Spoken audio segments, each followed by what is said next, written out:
बहुत समय पहले की बात है। एक छोटे से राज्य में राजा रणधीर राज करते थे। वे बहुत ही न्यायप्रिय और चतुर थे, लेकिन उन्हें एक बहुत बड़ा शौक था, हर चीज को चुनौती की तरह लेना। चाहे वह शिकार हो, शतरंज का खेल हो या किसी की बातों में छुपे हुए अर्थ निकालना, राजा हमेशा हर चीज में खुद को साबित करने में लगे रहते थे। उसी राज्य में एक बड़ा ही मशहूर चोर था, कल्लू ठग। उसका दावा था कि वह किसी भी ताले को खोल सकता है, किसी भी पहरे को पार कर सकता है और कोई भी चीज चुरा सकता है। राजा रणधीर ने जब यह सुना तो उन्हें बहुत गुस्सा आया।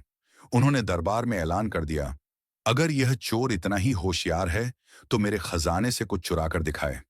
कल्लू ठग को यह चुनौती सुनकर बहुत मजा आया। उसने ठान लिया कि वह राजा का खजाना चुरा कर ही रहेगा। कल्लू ठग ने रात में महल की दीवार पर चढ़कर अंदर जाने की कोशिश की, लेकिन महल के सैनिक जाग रहे थे। उसने खिड़की से जाने की कोशिश की, लेकिन खिड़कियों पर लोहे की सलाखें लगी थीं। फिर उसे एक अजीब और गरीब तरकीब सूझी। अगले दिन वह महल में एक ज्योतिषी बनकर पहुंच गया। उसने राजा से कहा, महाराज, मैंने गणना की है, आपके खजाने के ताले में दोष है। अगर उसे जल्दी नहीं ठीक कराया गया तो खजाना खुद ही गायब हो सकता है। राजा ने चौंक कर पूछा, कैसे? कल्लू बोला, मुझे खजाने का मुआयना करने दीजिए, मैं आपको सारी समस्या बता दूंगा। राजा को उसकी बातों में दम लगा और उसने खजाने का दरवाजा खुलवा दिया। जैसे ही दरवाजा खुला, कल्लू ठग ने मौका देखकर अंदर छलांग लगाई, सोने की एक छोटी मूर्ति उठाई और तेजी से भाग गया।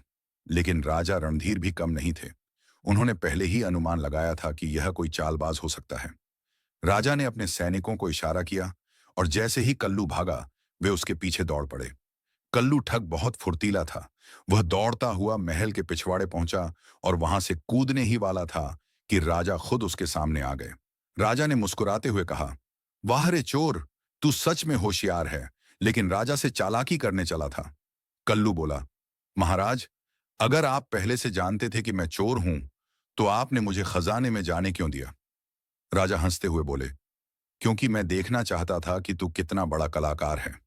राजा को कल्लू की चतुराई इतनी पसंद आई कि उन्होंने उसे दंड देने के बजाय अपना सुरक्षा सलाहकार बना लिया।